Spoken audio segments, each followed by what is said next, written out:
Hi, everyone. So I see many people joining at the moment. Glad to have you on. We're just going to give everyone a minute or two just to join and make sure the Zoom link worked for all our attendees as well. So one moment.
All right. Well, I see more and more people are joining, but I think we'll get kicked off then. So yeah, hi, everyone.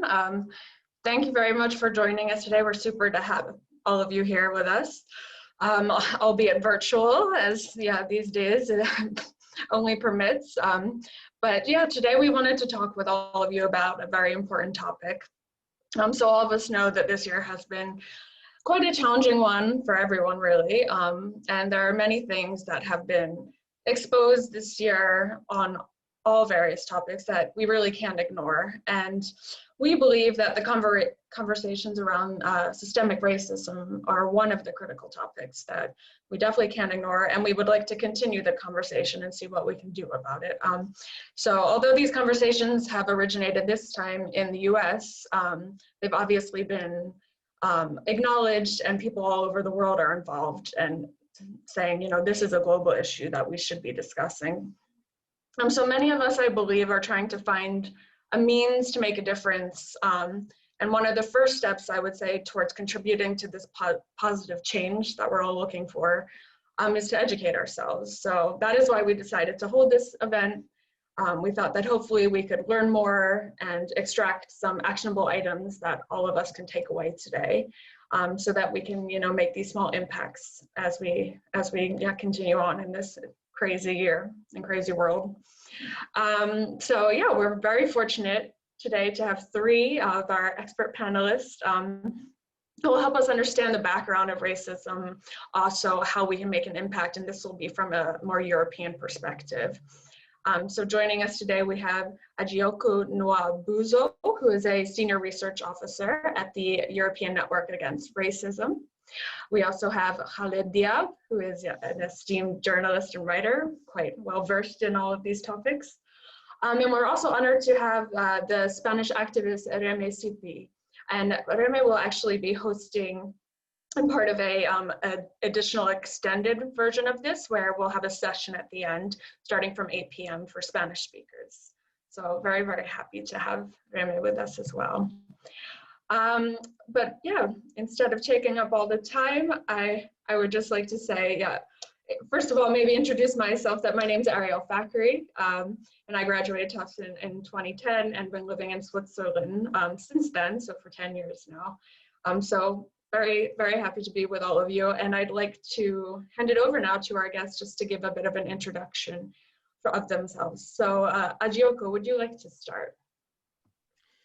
Hello, yes, I can start. So my name's Ojeaku. I'm a senior research officer at the European Network Against Racism, which is based in Brussels, and we have members across Europe. I'm also a PhD candidate at the Free University in Brussels, but I'm here really as in my capacity as a research officer at ENAR. And essentially what I do is document race and racial discrimination across the EU. So I'm just going to quickly provide some insights and statistics around what is racism and discrimination in the EU. As a starting point, we really do have to acknowledge the history of race and racism and how it's linked not only to our present day experiences, but also to the US. By that I mean the kind of European colonial period dating back to the 17th and 18th centuries when some European states colonized parts of Africa and the global South. And also, when we need to acknowledge the history of race and racism, we have to think about enslavement as a process after the mid-17th century, where servants from Africa were kind of turned into racialized workers enslaved in the US and other parts of the Americas. So really, this is what I would say is one of the main roots of the racism and the racial discrimination that we see across Europe and the US today. This is really where we see a kind of like jumble of stereotypes, pseudoscience and like wild conjecture that has now kind of coalesced to form racism and racial discrimination. And we also have to acknowledge that these kind of roots of colonialism and enslavement is really the kind of basis of the Western world's political influence and its financial stability. And this has all kind of been developed in a way, essentially through a form of exploitation. If we move to today, and if we think really more specifically about people of African descent, I just want to share a few statistics for the discussion. A recent survey, EU-wide survey, has shown that people of African descent face widespread and entrenched prejudice. Many people of African descent or Black people feel racially discriminated. We see racial discrimination and harassment as commonplace. Many people of African descent also talk about racial violence. Often for people of African descent, this kind of racial violence is very explicit, it's very physical, and it can vary across different parts of Europe. We see that discriminatory racial profiling by the police is commonplace.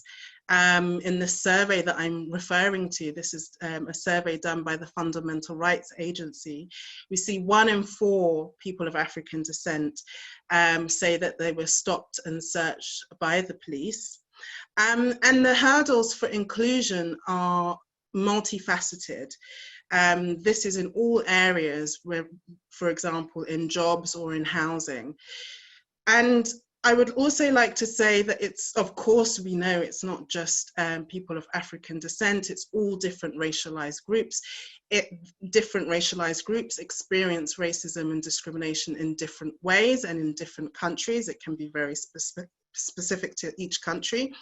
Not all groups have statistical information on how they're discriminated against. This is one specific difference between the Europe and the US. There is not regularly collected data and information on how discrimination is felt across all racialized groups. But I think it's just also important to understand how racial hierarchy and racialized social systems have developed over the centuries, and how this results in racial inequalities in material terms, but also in terms of political power. And like I said, unlike the US, we have a lack of targets or measures or monitoring of racism or race equality.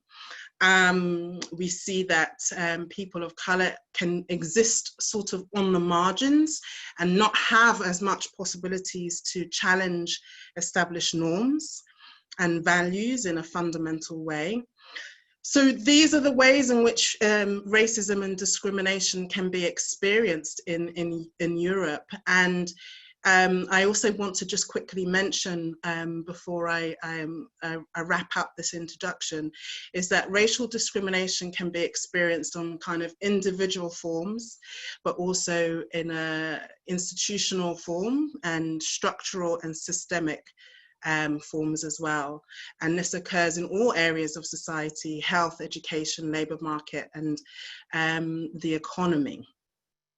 And yes, so I think that's an opening introduction, and maybe I hand over to my colleague to Absolutely. continue. Thank you, Ojeaku.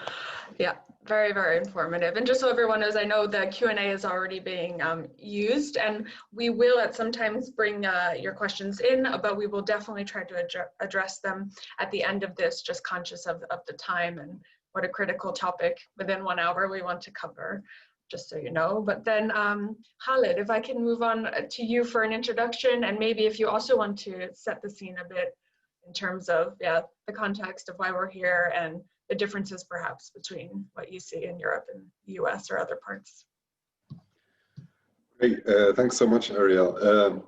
Yes, so yeah, what Ojeaku said was very, hit the nail on the head, and very broad brush strokes of the situation, especially for people of African descent, or Black African descent specifically, because I'm also of African descent, but my paler skin tone means I'm also dealt with somewhat differently to someone who's actually Black. So yeah, there are many overlapping types of discrimination. So yeah, I mean, racism is also a very broad term. I mean, like race, as any modern person knows, or any sensible modern person knows, is actually a construct, it's a myth, it doesn't exist. But racism does very certainly exist. So it's built, it's built on a mythical foundation, but its consequences are very, very real. So yeah, so that makes racism also come in many shapes and forms.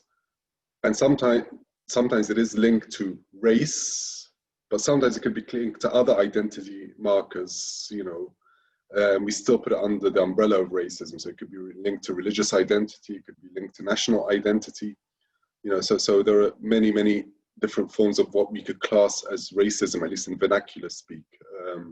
So for example, Islamophobia is classed as a form of racism, or like, I don't know, even within groups that ostensibly belong to the same race, there can be racism, like there's inter-white racism, for example, like this makes neo-Nazism, for example, incredibly ironic in my view, because, in Eastern Europe, because the Slavic people were seen as subhuman by the Nazis, and it was only Aryans that were regarded as a superior race.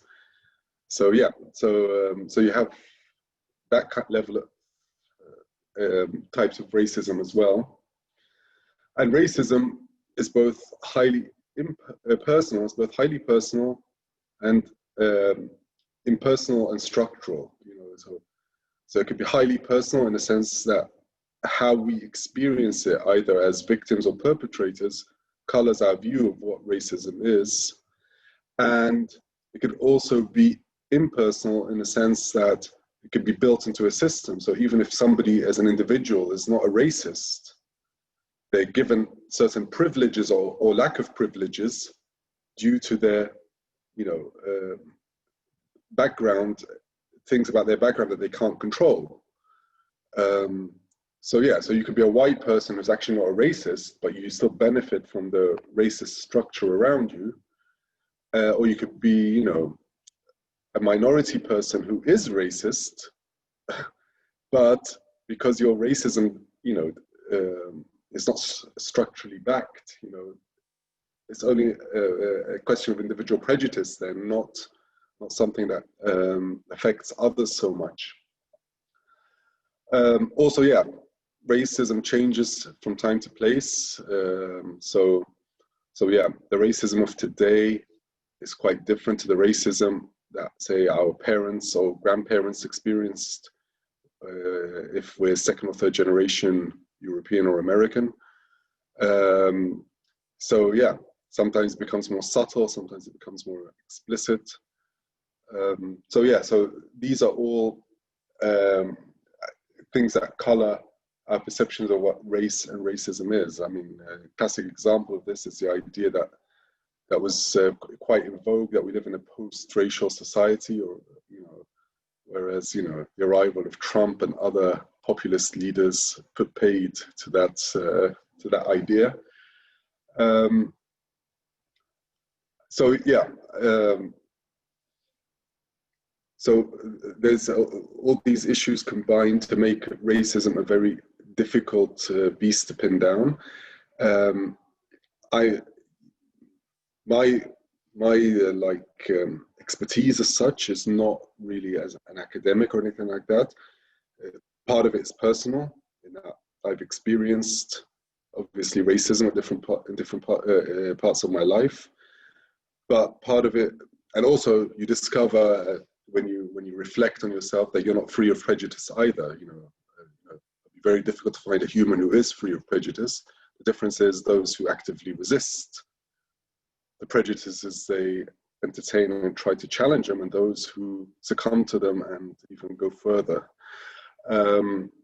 So yeah, so there's all that, and there's also, like, you know, it's a topic that has interested me as a journalist and writer, in that, you know, how do people's perceptions and the structures around them, the invisible structures, because often, you know, some of the most toxic types of like discrimination are the ones you can't really see. You know, did you not get that job because of the color of your skin or your name, or is it because you really were less qualified than the other person? You know, did you not get that position in the university, or were you directed to do technical education rather than academic education because you're really technically skilled, or because society deems that the group you belong to can only work with their hands, they can't work with their brains? You know, it's also, there's a issue which can be sensitive to certain people, in that racism, in my view, and the more I look at it, it's a global phenomenon. It's not just a Western problem. You know, it's especially nowadays, everywhere you turn, you see populist leaders who use discrimination against one group or another to shore up their support and to utilize hatred. You see it in China. You see it in like Myanmar. You see it in India. You see it in Pakistan. You see it in Egypt. You see it in the Arab world. You see it, you know, even there's inter-black racism in sub-Saharan Africa. When I was traveling through Ethiopia, I was shocked at the attitude of Ethiopians towards other Black Africans, seeing themselves as a cut above because of their, you know, history of their civilization, and the fact that, you know, they hadn't really been colonized like other Black Africans and so on. Yeah. So yeah, so by way of introduction, I guess that's sort of setting the stage, and I'll hand back to Arielle. Thank you, Khaled. Yeah, no, very interesting, and yeah, definitely thought-provoking points you made there, which we will actually dive into a bit more now, I would say. So before we get into the Q&A from the rest of the audience, we would like to talk to each of you about a certain topic. So Ojeaku, if I could start with you again, we are interested to know a little bit more about the topic of policing, and if you could walk us through, you know, why is policing such an important case study to investigate when we're talking about this systemic racism, whether that be in Europe or otherwise? I believe you have quite some experience in this area. Yeah, I do. I think anyone who's working in anti-racism, I've been working in anti-racism currently at the European Network Against Racism, but also in the UK, which is where I'm from. Police brutality is an issue that for you know, when you think about racism, police brutality is one of the first things that comes into our minds. And I think what's really interesting is that perhaps not so much in the UK, but definitely I've noticed in Europe, is that European EU member states don't acknowledge the extent of police brutality that's taking place. They're often looking to the US and kind of pointing fingers and kind of happy to outline the problems in the US, especially when it comes to police brutality. But it takes place, of course, in Europe, and it's one of the ways in which we see that racialized groups are oppressed and suppressed by the state. I mean, we could call it police brutality. In some countries, I would call it state, like, you know, sanctioned state violence. So I think that it depends on which countries and depends on which groups. This has been historically a problem for racialized groups across Europe. And of course, in 2020, with the death of George Floyd, we've seen how, you know, tens and tens of thousands of people have come to protest against police brutality for, I would say, two reasons. Firstly, because obviously racialized groups would like to show solidarity for people in the US against you know, the death of George Floyd, but also to say that Europe isn't innocent in this. There are many cases and incidents of police brutality, and like I mentioned earlier on, there isn't as much evidence and data available in Europe. But we do have some countries that are collecting this data, and we know that there are like disproportionate stops and searches or racial profiling, police brutality, incarceration of racialized groups in many EU member states. And what we can see through the data is that it's Black men, Arab men, who are often the target of this police violence. But you can also see that Roma groups, migrants, and women of color, also transgender people of color. So this phenomenon of state violence or police brutality can impact on all racialized groups in different ways. It's a race equality issue, it's a human rights issue. And I think, and Arielle, stop me if you want to ask another question or if I'm talking too long, but I just want to talk about this year, 2020, in particular, because what we were starting to notice and document what organizations were telling us when we had this pandemic, the start of this pandemic, and governments adopted these kind of confinement enforcement legislation, is that the police were given much more power to stop and search individuals, to stop vehicles, arrest people, fine people. And that's really when I think we noticed a huge rise in police violence and discriminatory practices, disproportionate use of these powers. And I think, this is my theory, this is my understanding of the issue, is that this combined with the murder of George Floyd was a kind of unique moment where people actually experienced themselves this kind of police violence and oppression, and then saw how it could manifest very clearly through a video.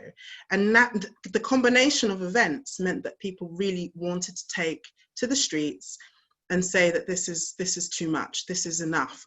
And over the course of few months in 2020, we see how many more cases of police violence, deaths in custody that are coming to the fore, where we didn't have as much data, I would say, like a year ago across Europe. We now have so much more information.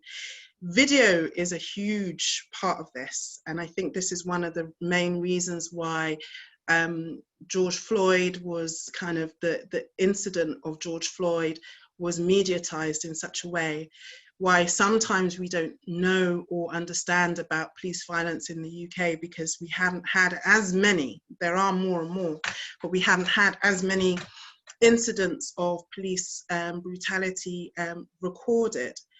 But I really think that the combination of these events was what kind of led to this reinvigoration of Black Lives Matter as a campaign, as a protest. And yeah, so these are some of the reasons why I think police brutality is so important. I can continue, but if you have any further questions, please. I was just going to ask one question around, so, you know, in the US, there's a lot of talk of defunding of the police, or also just changing a lot of the practices. And do you know, within Europe, are they starting to do that and consider that, or have they been for some time, in terms of, you know, wearing body cameras as a police officer, or certain tactics they use when they are arresting someone? Do you know if they're trying to actively change that? Yeah, and I think I mean, the US is a front runner in this discussion. However, in the UK, it's also been a discussion before, I would say 2020.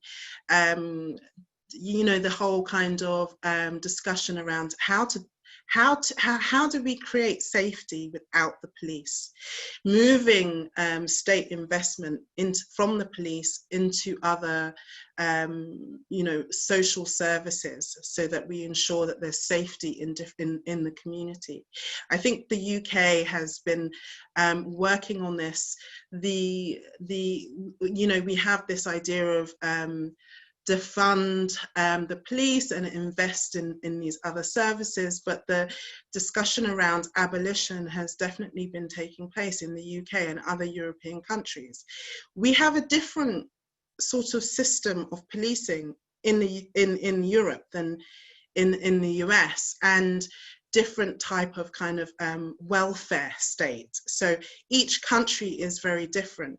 There are different ways in which for example, Sweden and other Nordic countries will have policies and services around incarceration and how they deal with people who are suffering from mental health issues. In the UK, there is perhaps a more emphasis on the police to engage and kind of be there when perhaps there is somebody who's suffering from a mental health issue. The police are often called to come in and, you know, try and create some sort of safety or respond to the issue on the ground. So in each country, there's different ways in which services are provided to the community and understanding of what the police are being asked to do. So I think, yes, there are different discussions and initiatives around defunding the police, what role other services should take instead of the police. But I think that the US, in terms of this whole kind of discussion, is further ahead. But I don't think I think Europe is now kind of waking up to understanding that there are different ways in which we can create safety, especially around, you know, the idea of having this experience that we all have about this pandemic and this public health kind of discussion. The police may not be the best institution to respond to public health needs, and this is a question that I think every single country needs to and is considering. Absolutely. All right, thank you so much, Ojeaku. Very, very informative, definitely. And then, yeah, perhaps Khaled, we can move on to our second topic, if you don't mind. So I know we've actually talked before, and some of the things we were discussing were around how, you know, racism really should be seen and can be seen by many already as a global pandemic. And you've touched on it a bit earlier, but really also just highlighting the differences between, you know, what it's like or what it means to be a racist versus being affected by your race. And perhaps if possible, if you can embed in there ways in which we can all be a little more conscious. You know, I think we're all looking for ways to be taking these actionable, you know, items away from today where, you know, even if it's an unconscious bias, how can we perhaps change, even if that shift is small, but has a larger impact in the end? Yes, certainly. I mean, it's a lot to choose over, but yeah, just maybe to continue a thread from Ojeaku's presentation. So yeah. I mean, I think Black Lives Matter and George Floyd specifically, because it was so visually, like, I don't know, shocking, that being captured on camera. You know, it's very symbolic. You know, the knee on the neck. You know. That's a symbol of oppression in in any society. So it's kind of like a Me Too movement for discrimination. You know, it's like not only do you have people who aren't really discriminated against wanting to express solidarity with Black people in America, but it's also awoken a Me Too moment for people who are experiencing, you know, prejudice in their own societies and so on. And yeah, and in Europe, we've been looking with this shock and aloofness towards America, whereas, okay, at a certain level, because of the institutional mechanisms we have in Europe regarding the welfare state and also just the absence of weapons. I mean, one reason why police brutality is so deadly in America is not because American police are necessarily more racist than European police. They just have more firepower at their disposal, you know. So yeah, so we need to eat a bit of humble pie, I think, in Europe, and realize that we have many of our own problems. They're aligned differently. Like in America, you know, the elephant in the room is anti-Black racism. You know, America's often surpassed other forms of racism quite well, or integrated other minorities relatively well. Like, for example, you know, people speak about how well integrated a lot of Asian Americans are, for example. You know, but Black Americans is a serious problem because of the legacy of slavery and direct slavery. I mean, Europe also has a legacy of slavery, as does the Middle East, but you can't trace a line between a Black European and slave ancestors. You know, most Black Europeans moved here, you know, as migrants or whatever, you know, like many other minorities in Europe. You know, they may have, say, the Afro-Caribbean minority in Britain may have slave ancestors, you know, generations back, but they weren't the ones that moved to the UK. So I think that makes a bit of a difference in how Black people are perceived in Europe vis-a-vis the US. That said, the racialization of Black people is very similar, you know, about their intellect, about their sexualization of the Black bodies. You know, the man is a threat, the woman is, you know, virgin territory to be, you know, lusted after, that kind of thing. You know, so yeah, so it's, but also there are other groups that are discriminated against in Europe, you know, or differently. So, for example, you know, say Muslims and North Africans and so on are discriminated against perhaps more strongly here than in America, except maybe in the period after 9/11, because of other factors, because that's another thing that we need to look at. Certain underprivileges are outweighed sometimes by certain privileges. You know, like it's not a black and white situation. Okay, no pun intended there, but you know, it's a constellation. You know, our identities are a constellation.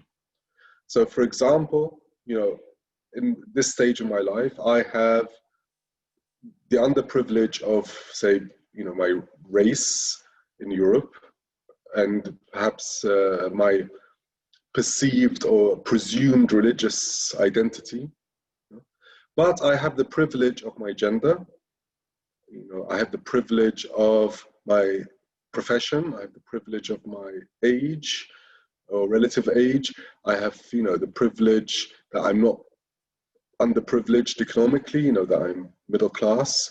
So, so that means, I sometimes experience a kind of raw racism that, say, a poor, unemployed 18 to 25-year-old will experience. I'm buffered by these privileges, they cushion my interaction with society. The global pandemic side, and also, so the most underprivileged group in Europe is possibly the Roma, as Ojeaku pointed out, whereas in America, it's Black Americans. Here, it's probably the Roma. They are systematically and systemically discriminated against, not just in Eastern Europe, where they constitute a significant minority, but anywhere there are Roma or travelers or whatever you want to call them, gypsies, they are seen negatively in society. They are underprivileged economically and socially. I work for an environmental organization, in addition to being like a journalist and writer, and we came out with a report recently about environmental racism against the Roma community in Europe, and it's horrendous. They're literally pushed the wastelands of society. In the Middle East, we're fond of recognizing the racism directed against us as Arabs or Muslims or whatever we are by other, especially like by the West. But that doesn't mean we're devoid of racism and discrimination in our own societies. And some people think it's an either or. You're either a victim of racism or you're, a perpetrator, but you can be both. For example,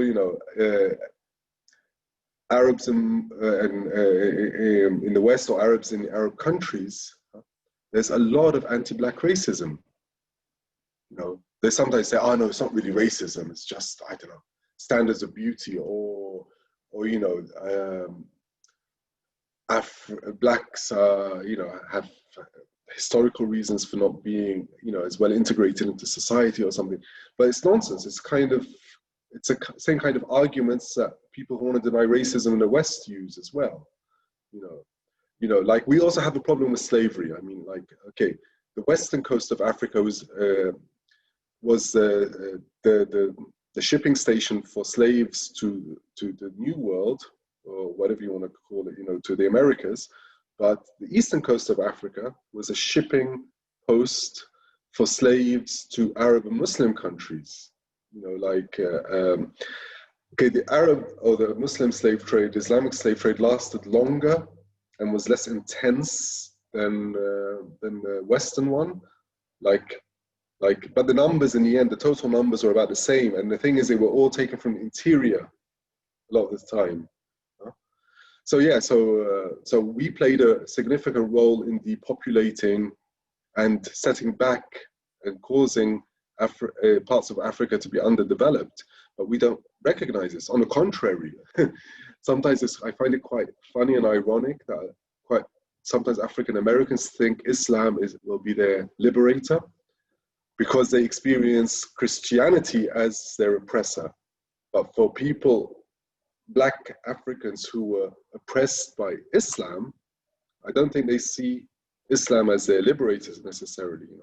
Mm-hmm. So so it's and that's where I say that it's a very personal experience often how we see racism. It depends on our experience and the legacy we've lived through as to how it colors our view.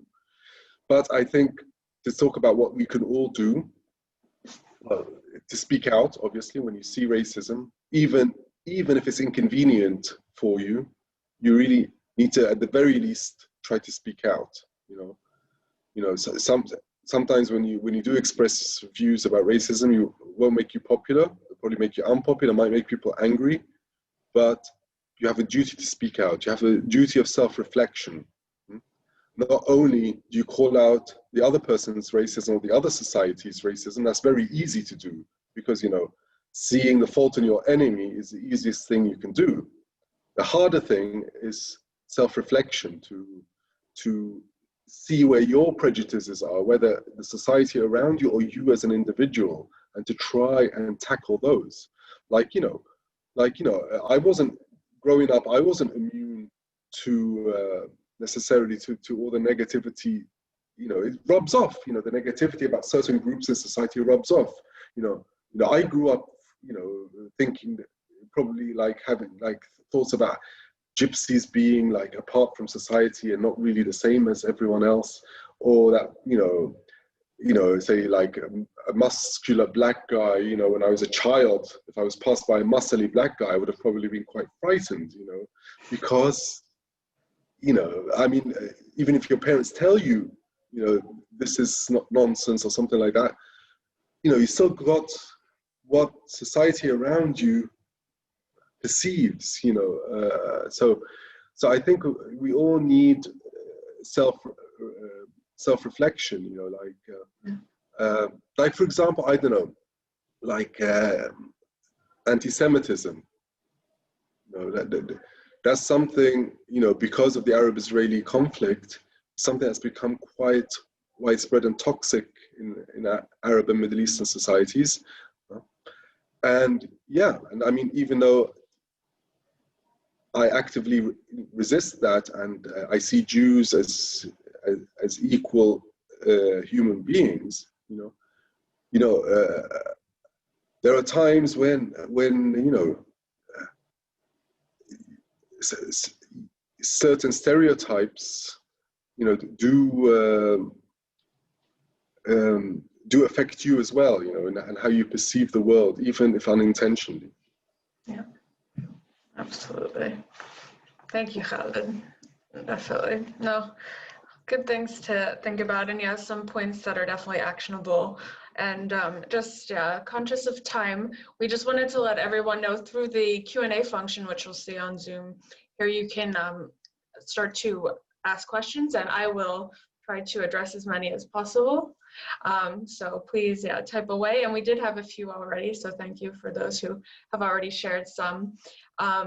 So I just first wanted to follow up a little bit, since we were talking about some of the actions we can all walk away with, Khaled, was also when we're talking about this with other people, and of course it always depends on perspective, but do you have recommendations, and also Ojeaku, please step in, for how to, you know, converse with other people? And I don't want to say educate them, because we're all trying to be educated ourselves, but obviously it can be a difficult topic. I'm sure we're all dealing with that on the politics side of things these days, but also racism.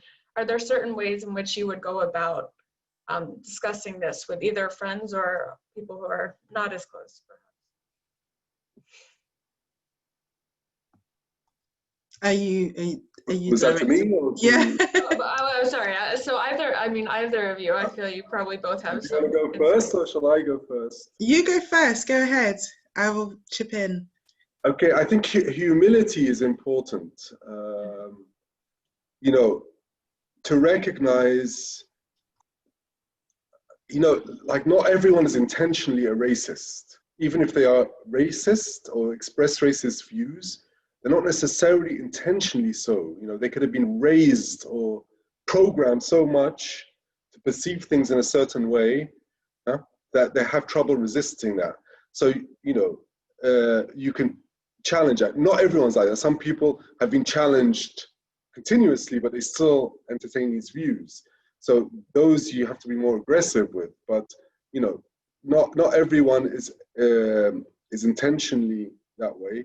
Also, just because somebody has privilege, it doesn't mean that they chose that privilege. You know, how they deal with that privilege is also a question that needs to be discussed. You know, do they deal with that privilege to challenge that privilege, or do they deal with that privilege to perpetuate it? You know, do I, for example, as a man, just enjoy my male privilege and, you know, say, oh yeah, this is a system, what can I do? Or do I actively challenge and use the voice given to me as a man to challenge it. Same, say, with a white person. Do they use the privilege it conveys upon them? So those are things as well. Also, knowing how to pick your battles, I guess. Sometimes some people are just beyond salvation.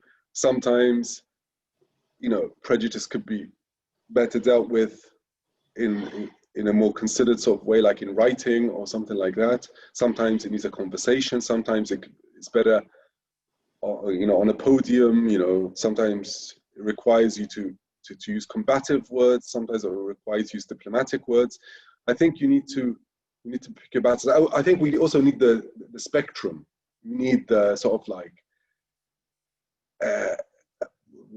the militants, but you also need the more sort of like reflective people who take a philosophical approach towards it.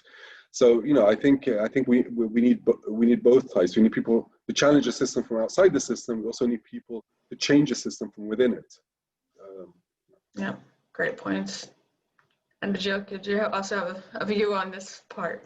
Yeah, I mean, it's very difficult, and what Khaled said is true to some extent. I think there's also a difference between talking to colleagues within institutions and talking to friends and partners and parents. Is, you know, so I think within your workplace or within institutions, actually it's probably a lot easier because there are all these kind of structures around. We have a level of kind of understanding of how we should be treated within the workplace, and so you can engage with some issues about racism and how people may be stigmatized or stereotyped, definitely within the workplace, and that should be encouraged in a safe way. And there are many ways in which you can do that, I think, these days. Just to add a little bit more, I think on an interpersonal level, I don't like confrontation. I really don't like it. And so there are ways in which there's wonderful resources out there, cultural resources out there. Share information, books, television shows, all of these things that help to introduce different ideas, histories, backgrounds, and get people to understand why certain people might be discriminated against and how to address that within themselves. So on a personal level, I try not to tell people or talk to people about how they should or shouldn't be thinking, but, you know, sharing good books, sharing good TV series, theatre productions, all of these sorts of things is also really useful. Absolutely, definitely. I think one of the things that a lot of us realized we could do to make a small impact is also to share, you know, businesses that we would like to, you know, highlight and support that happen to be run by, you know, a person of color or any other minority, really, because, yeah, that's just one way to make a little bit of a difference, but absolutely a concrete way to do so. So, yep, thank you for those points. And then moving into a question from Vicky, thank you. So she was asking earlier on, is there any difference in how people of color that came directly from Africa are treated or self-identity than people who came from Northern Africa and the Caribbean post-war? Do you have any views on that? I think I understand the question. Yes, I think there are lots of differences. It depends. I think it depends on a whole range of issues. In the UK, which is something that I'm more aware of, you see in the statistics for recent migrants from sub-Saharan Africa, they often they don't do as well in certain areas, for example, in education, employment, etc. And that's for a range of reasons, whether it's due to kind of like formal education, recognition of qualifications.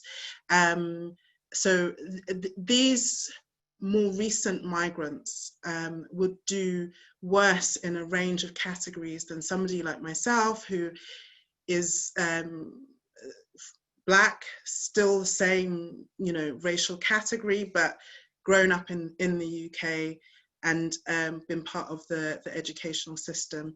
And I think it's the same if you look at different geographies. There's different reasons why people will experience different forms of discrimination, some of which are institutional, some of which are structural. I would say that interpersonal forms of racism would be relatively the same. If people see that you're Black or see that you're lighter skinned or whatever, they will treat you based on that.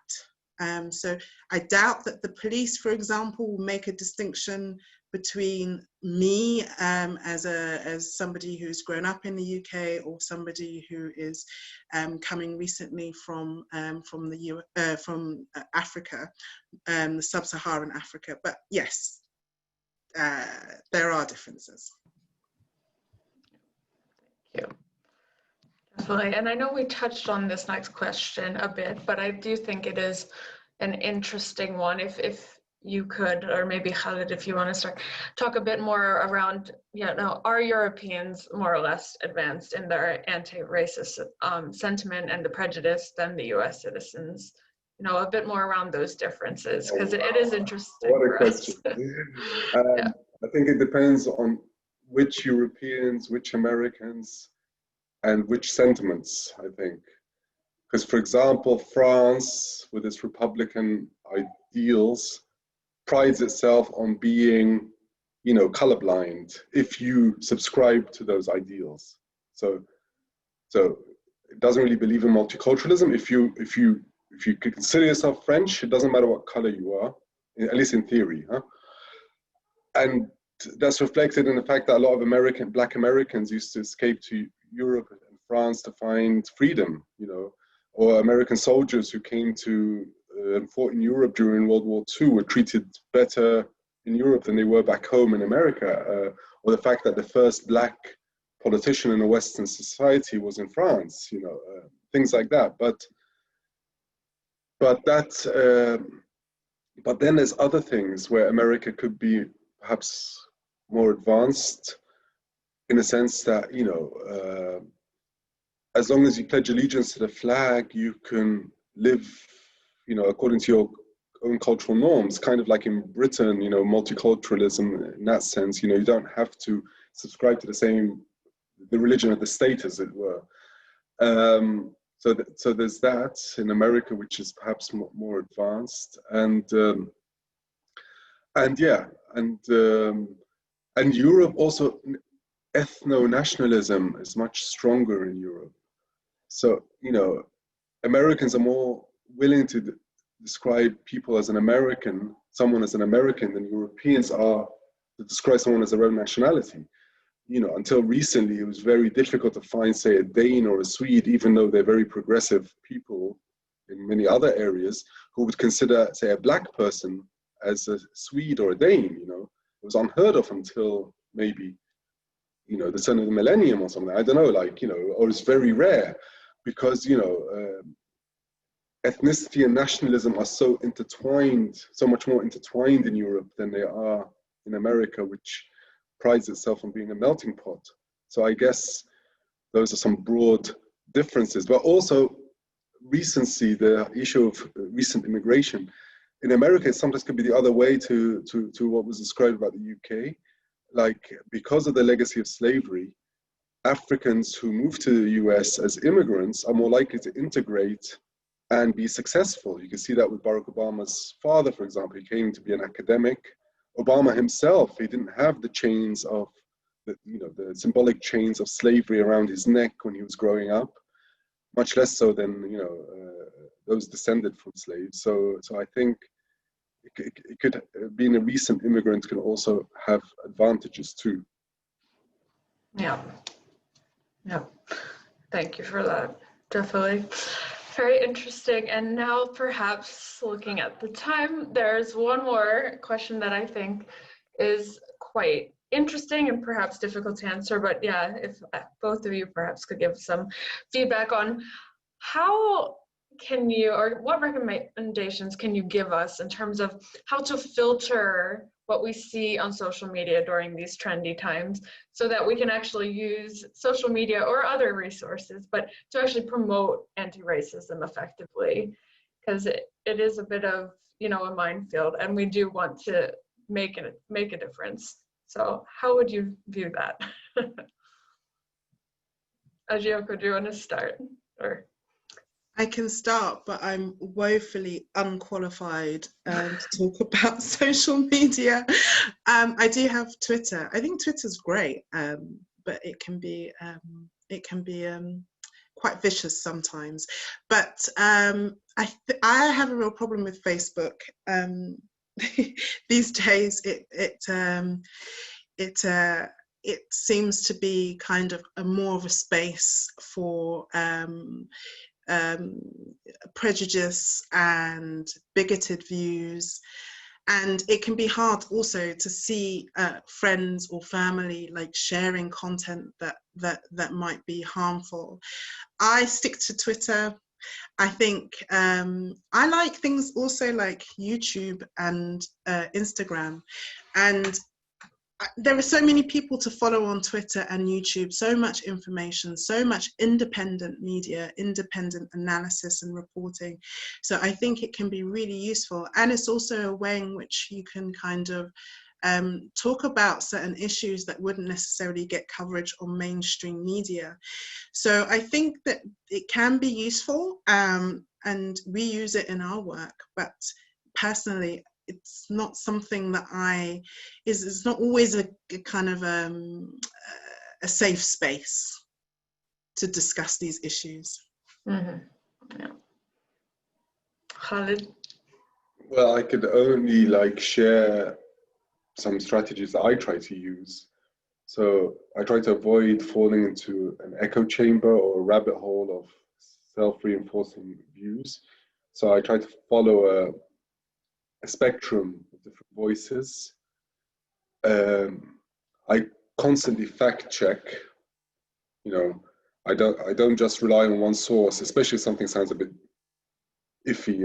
But even if it doesn't, you know, I try to fact check as much as possible. You know, see how same thing, question or issue or news items covered in different media.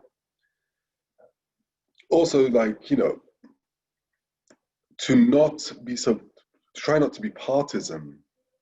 It's difficult, but you know, there's a lot on social media. You learn a lot, and there's a lot of sensible and intelligent people, but they're drowned out by those who are there, you know, just to fight for their side. You know, so I think it's important to acknowledge that there's no perfection. Yeah.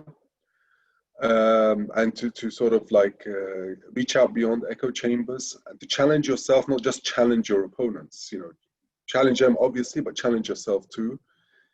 And also to realize that racism is a hugely problematic and terrible issue, but it's not the only form of discrimination destroying the world. You know, equally bad, in my view, are misogyny, class, you know, and sometimes race is actually used as a distraction from these other issues, you know. So white women, for example, in America, because of their race, they're being, you know, drawn to Trump, even though that's against their own self-interest, really, because of his the program his government has, or you know, or like, you know, when there was progress to address cultural racism, you know, there was no progress to address economic racism or class issues that poor people from the majority. And Martin Luther King even was trying to address that in his final months and years, final couple of years of his life, I think. But anyway, I'll stop there because I think our time's running out. Thank you, Khaled. And thank you both. very insightful responses, and yeah, hopefully people go away continuing these conversations and yeah, thinking of ways they can make that small change day by day, because yeah, hopefully the world has definitely woken up to this topic and how critical it is, and how yeah, we have to make a change now. I hope it's clear how important it is.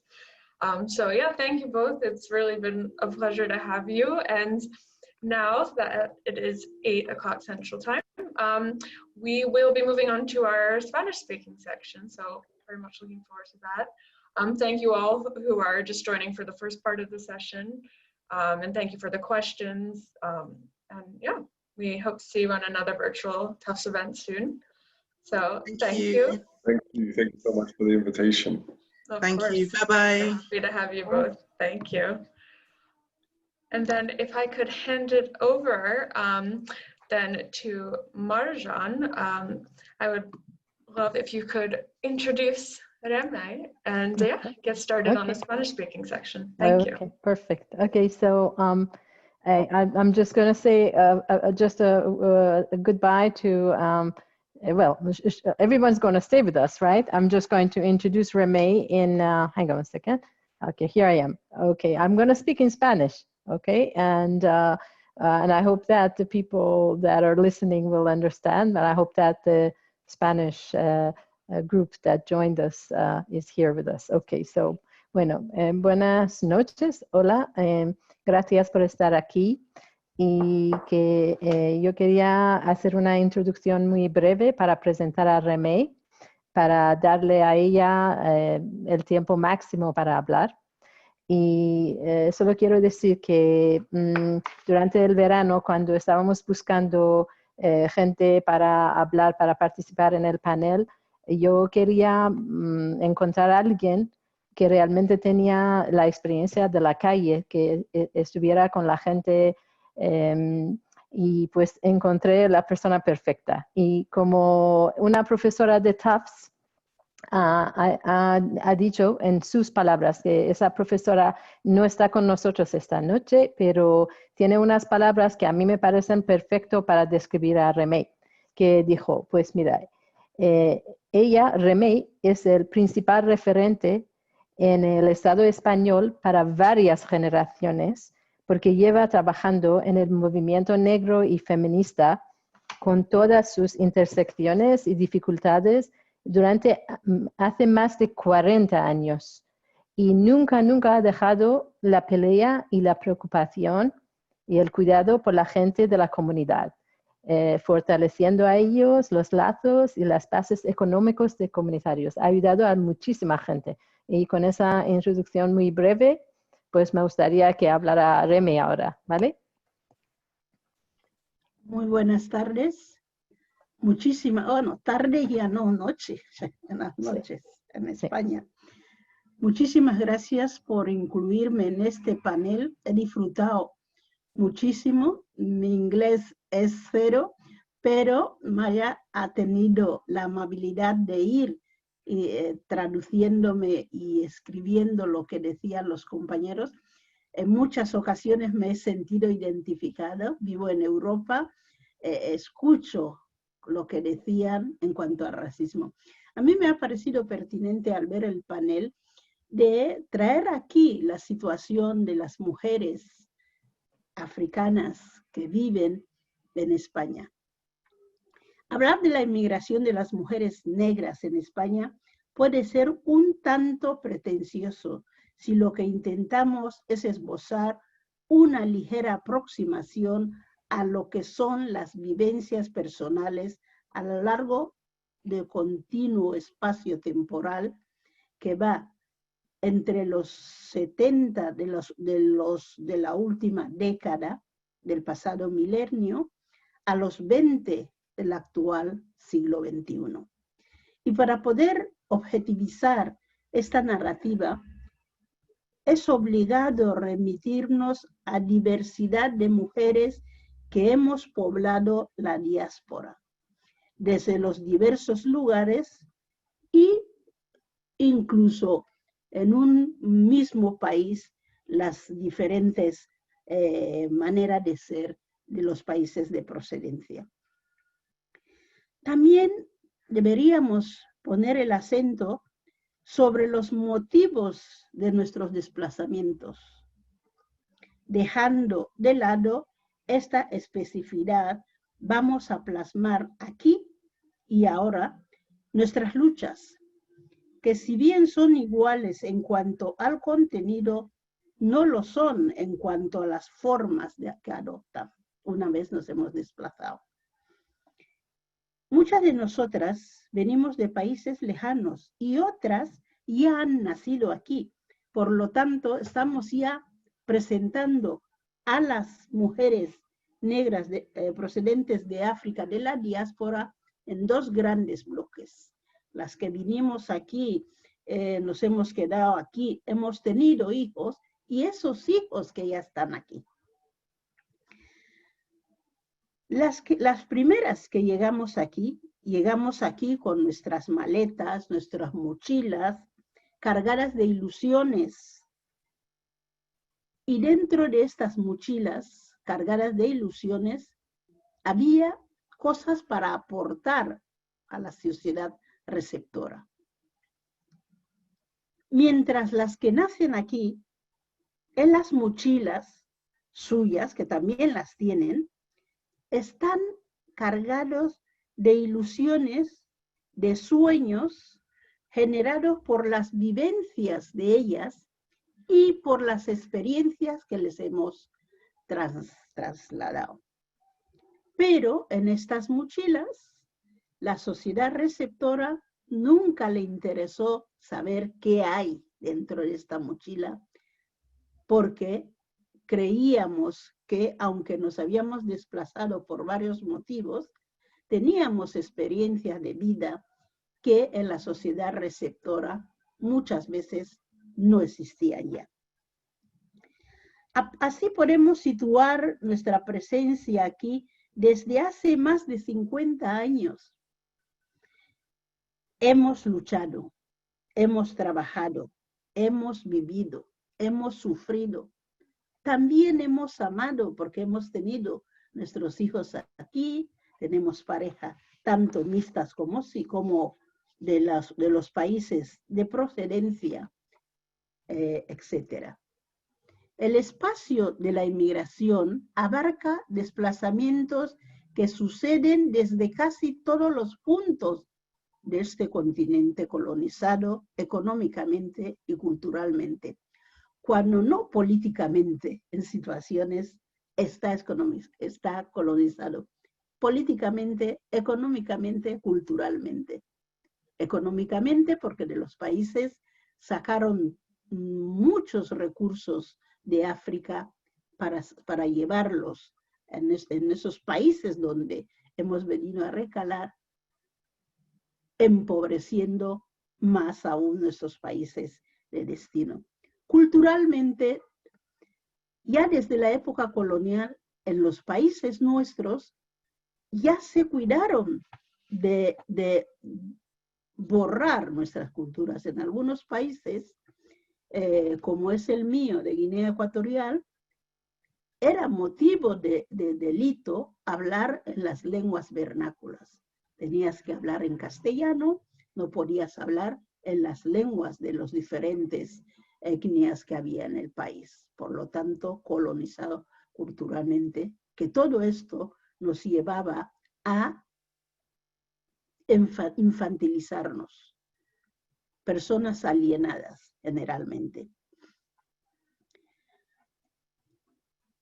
Causas de los desplazamientos. Las causas de las emigraciones son plurales y diversas. Además de la decisión personal detrás de cada individuo que forma parte de estos movimientos migratorios, hay motivos que afectan tanto a los países de procedencia como en los países receptores. En lo que respecta al país receptor, el polo que encontramos nada más, o la barrera que encontramos nada más llegar, es el racismo. Por proceder o por tener un color de piel X, ya te sitúan en un sitio X. Falta de conocimiento del otro, falta de información y falta del respeto. ¿Por qué? Porque hemos tenido una historia colonial que nos lleva a ser siempre inferiores e infantiles. El Fondo Monetario Internacional, no digo monetario, el Fondo de las Naciones Unidas para la Población cita como causa de la inmigración un rosario de causas. Nos pone el fondo búsqueda de una vida mejor para uno y para sus familias. Disparidad de ingreso entre las distintas regiones. Dentro de cada región también podemos ver disparidad. La gente que vive en la zona rural o la gente que vive en la zona urbana. Las políticas laborales y también las políticas laborales allá y las políticas de inmigración cuando recalas en el país receptor. Los conflictos políticos que impulsan la inmigración muchísimas veces. ¿Saben ustedes cómo está África? Con los dedos de la mano podría decir los poquitos países donde se vive una pequeña democracia, si damos el nombre, porque el resto de los otros países la situación política la conocemos, es de dictadura total. La degradación medioambiental, mucho de la gente que están en la zona rural han de venir a la zona urbana o han de traspasar las fronteras porque ya no pueden cultivar, porque el cambio climático también se nota en nuestro país. El éxodo profesional también. Mucha gente de África, sobre todo los jóvenes formados allí, que han pasado por las universidades de allí, llega un momento que por la situación misma del entorno tienen que desplazarse y llegar a Europa, donde piensan que todo lo que encontrarán en Europa es idílico. Y se dan cuenta que no. Pero yo acostumbro a añadir, porque cuando veo a mis hermanas aquí, cuando voy a África, digo que también hay dos motivos muy importantes que hay que incluir en el desplazamiento, respetando todo lo que ha dicho las Naciones Unidas. La reagrupación familiar. En el África, muchas veces el que inicia el desplazamiento es el hombre, quedándose la mujer en el país, cuidándose de ambas familias. Ya saben que África, la familia no es padre, madre, y ya está, la familia es extensa. Incluso un vecino puede formar parte de esta familia. Esta mujer se queda, el marido inicia el proceso de inmigración, pasado un tiempo prudencial, reagrupa a la mujer. Ese es un motivo de reagrupación. La feminización de la pobreza. En muchos sitios africanos, las mujeres cada vez van siendo más pobres. Mujeres que son creadoras de estrategia de la supervivencia del entorno, llega un momento que son tan pobres que dicen, oye, voy a intentar hacer un desplazamiento porque así podré mandar remesas a los familiares. Para mí es motivo del desplazamiento. La primera generación que emigramos, hemos estado aquí, algunas se han formado, otras no, pero un tiempo muy largo, los espacios donde ocupábamos laboralmente es el servicio doméstico y el cuidado. No importa que fueras ya licenciada en el país de origen, porque cuando llegabas aquí tenías que hacer la homologación. Muchas veces esta homologación te llevaba más atrás para iniciar los estudios. Entonces, mujeres pobres que nos hemos desplazado, lo que necesitamos es trabajar y cubrir el día a día. Si es de reagrupación familiar, ayudar a este compañero que inmigró primero. Y si es un desplazamiento de una mujer sola, lo que tiene es no solamente su día a día, sino la cadena familiar que ha dejado atrás, de la que siempre estamos dispuestos y no obligadas, pero la idiosincrasia ya de muchos países africanos lleva a que podamos ayudar a esta gente. He de incluir en ese relato a los jóvenes nacidos aquí o que trajeron las mujeres cuando acercaban a los maridos. Estas jóvenes es la nueva savia de mujeres negras que encontraremos no solamente en España, en Europa.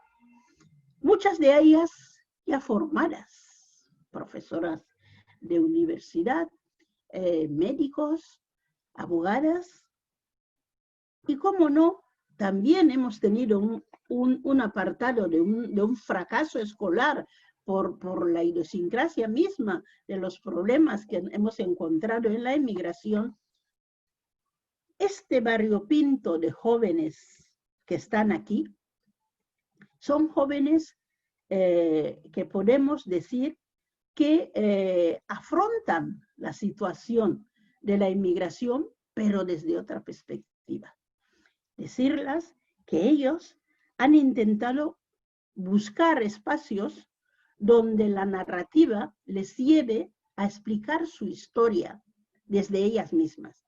Nosotros no tuvimos ni siquiera la oportunidad de decir, oye, vamos a ver que vamos a hablar de nuestra historia. No, ellas dicen, no, vamos a abrir espacio y que esta narrativa nos lleve a nuestros orígenes o a los orígenes de nuestros padres. Estamos cansados, es cansino, que cada 2 pasos que des te preguntan, oye, ¿de dónde eres? Cuando has nacido en Barcelona, en la clínica X, incluso eres del Barça. Entonces, hay esta confusión que dicen, oye, yo soy de aquí, voy a empezar a poner sobre papel mi historia, mi narrativa. De ahí vimos que estos jóvenes crearon espacios, asociaciones, grupos de internet, de Facebook, y hablaban de sus problemas de ser negra y de procedencia X, que muchas veces ninguno de ellos ha estado en el país de origen de los padres, y vemos que están trabajando.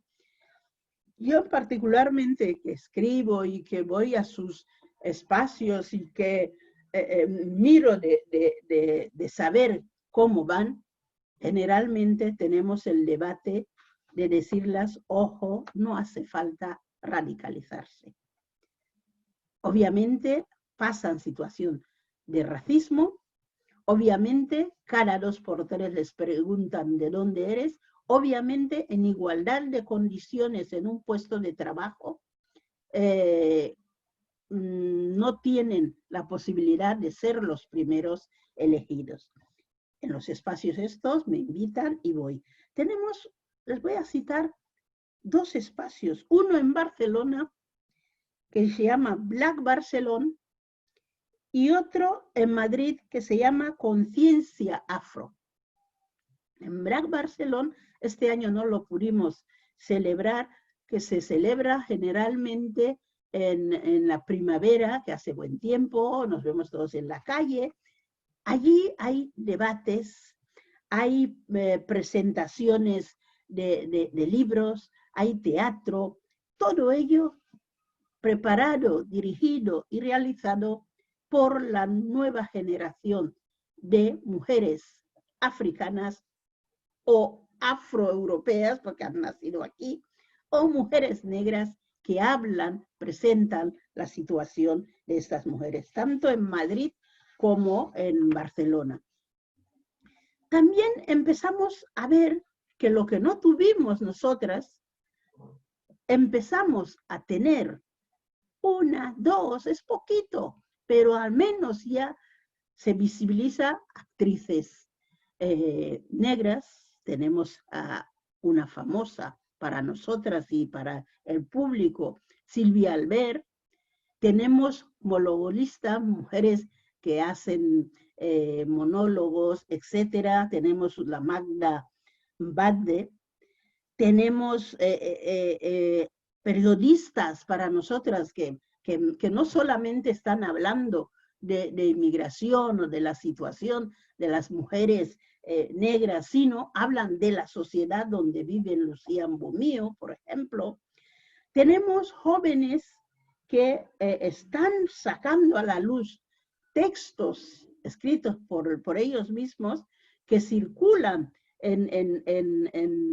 que circulan en bibliotecas al uso, porque antes vas a buscar en una biblioteca, era muy difícil encontrar un texto, ya no digo de una mujer negra inmigrante, sino, por ejemplo, textos de Buchi Emechita, una nigeriana, que en Europa lo encontrarás, pero en España era muy difícil. Esta mujer tiene un libro que todas deberíamos leer, Las delicias de la maternidad, no lo encontrábamos. Pues esas chicas están escribiendo. Me llegó en manos de estas jóvenes un texto que me pidieron que hiciese el prólogo, que es un texto de reflexión de toda esta juventud. Yo incluso cuando me llegó el texto llamé a la coordinadora Débora Ecoca, que tiene una librería en Valencia. Le dije, Débora, tanto sufrimiento y nosotras las mamás estábamos aquí y lo ignorábamos. Me contestó Débora, dice, mamá Remei, nosotros no quisimos pasaros este dolor, pero ahora que ya somos adultas, que ya podemos ponerlo sobre papel, lo hemos puesto sobre papel, pero de adolescente y de pequeños y de tal no queríamos, porque ya teníais demasiada carga con intentar llegar al día a día. Decirle que ya tenemos una parlamentaria, cosa que no era, no teníamos la visión nunca de que tenemos una parlamentaria. Entonces, poco a poco, nuestra situación, no voy a decir que ha mejorado, porque sigue habiendo racismo, seguimos siendo la gran mayoría de nosotras que aún formadas, nos es muy difícil acceder a según qué puestos de trabajo, pero como las mujeres africanas desde África y desde nuestras abuelas tenemos interiorizado que somos grandes creadoras de estrategia para seguir viviendo esta manera de ser, esta potencialidad que hemos heredado de nuestras abuelas, de nuestra madre, lo ponemos aquí y vamos trabajándolo, y yo creo que tenemos un aporte para esta sociedad que es la europea. Yo tengo, para acabar, unos retos que he apuntado que quiero compartir con ustedes, porque vivimos todos en una sociedad de construcción y se los voy a compartirlo con ustedes. Los retos más importantes para mí pasan por incluir de forma equitativa en el relato a todas las personas que están en la periferia, excluidas. También para mí es un reto que podamos encontrarnos en igualdad de condiciones de partida y de oportunidades de participación en espacios donde el racismo, la xenofobia presidan la toma de decisión, presidan la toma de decisión. Muchas veces he visto el compañero que dice, oye, no todo el mundo es racismo. No, la gente no nacemos racismo, tiene toda la razón del mundo.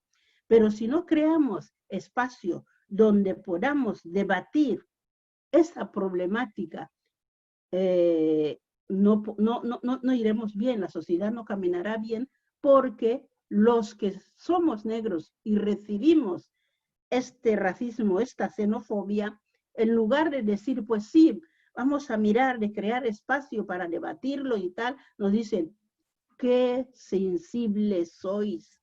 Oh, pero si cualquier cosa lo tomáis como si fuera racismo, soy yo lo que lo recibo. Por lo tanto, sé lo que me duele. También para mí deberíamos decirlo, que resulta cansino los debates sobre símbolos. Símbolo tal, hay que sacar a este, hay que... Cuando se elude el debate real, que son las personas. El debate real son las personas. En pleno siglo XXI, yo me he encontrado en espacios que yo, como mujer negra, soy la primera persona que ha entrado en este espacio, he hecho una conferencia y veía que la gente decía, uy, hasta habla. Eso es ignorancia. Hoy día se puede viajar por internet y por un montón de sitios y ver que los otros en su hábitat normal no vamos ni con taparrabos, ni con etcétera, etcétera. Entonces, hemos de mirar las personas, sobre todo las personas con necesidades y espacios negados, como es el caso de los colectivos que podemos encontrar aquí, que le llaman top manta, porque venden en la calle en manta. Los colectivos que encontramos que no tienen la documentación en regla por varias razones, les llaman sin papeles. Los colectivos que trabajan en los campos, todos esos colectivos son personas humanas que están en inferioridad de condiciones y se les excluye por falta de solidaridad y de conocimiento, muchas veces de conocimiento. A mí me llamó muchísima la atención lo que pasó en un pueblo de aquí, España, Murcia, que un empleador coge a su empleado que había estado trabajando de sol a sol y le dio una insolación, en lugar de cogerle y llevarle al hospital, estar con él, lo coge, lo deja delante de la puerta del hospital y desaparece. Esta otra persona es humana. Vamos a empezar a buscar espacios donde podemos debatir. ¿Quiénes fueron primero a África? Vamos a empezar a revisar la historia. Yo quiero acabar con una cita mía, que acostumbro a decirlo para hacer la reflexión. Cuando hemos hablado de las mujeres en la diáspora, hemos utilizado este término como sinónimo de migración, siendo así que estas mujeres migrantes cargan en sus viajes una maleta llena de nuevas realidades, de nuevas formas de vida y, en definitiva, de otras cosmogonías. En muchos casos no se les deja dar, pretendiendo que solo queremos recibir.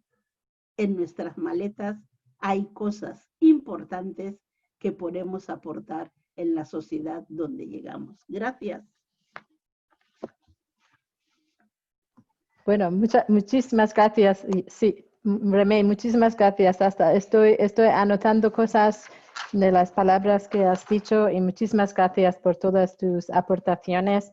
Me encantaría la metáfora de la mochila, que me encanta, y que pues estaré pensando, reflexionando mucho y seguro todos nosotros para usar la sabiduría que nos has dado de toda tu experiencia. Muchas gracias por aceptar, por estar aquí con nosotros. Creo A que vosotras. no, nada, es que estoy mirando para ver si hay alguna pregunta, pero no lo veo y casi estamos al final. Entonces, Sí. si hay alguna pregunta que hagáis ahora, porque ya estamos al final casi, que podéis hacerlo a través de Q&A que está abajo o sí, aquí podemos ver las preguntas si hay.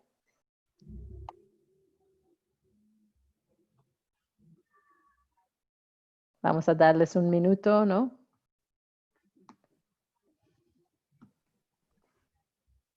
Bueno, por mi parte, yo tenía una pregunta porque yo sé que tú has empezado una asociación de mujeres africanas migrantes y quería saber cómo va esto y cómo funciona, porque me parece una idea fantástica tener asociaciones y no sé cómo ha funcionado.